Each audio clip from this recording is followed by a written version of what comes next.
দেখুন বন্ধুরা, সম্পূর্ণ নিরামিষ পদ্ধতিতে পাস্তা তৈরির ভিডিও আপনাদের সাথে শেয়ার করছি। প্রথমে পাস্তাগুলো আমি সেদ্ধ করে রেখেছি। এখন কড়াইতে তেল দিয়ে লঙ্কা দিয়ে দিলাম, তারপরে পনিরগুলোকে ভেজে নিলাম। পনিরগুলোকে লাল লাল করে ভেজে লবণ হলুদ দিয়ে ভেজে নিতে হবে। দিয়ে আমি পনিরগুলোকে তুলে ফেললাম।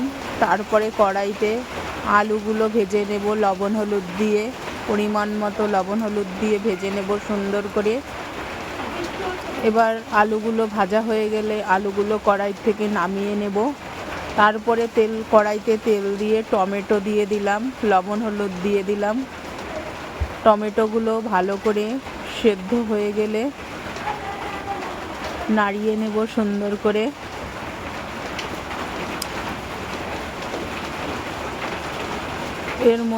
এরপরে সেদ্ধ করা পাস্তাগুলো ঢেলে দেব।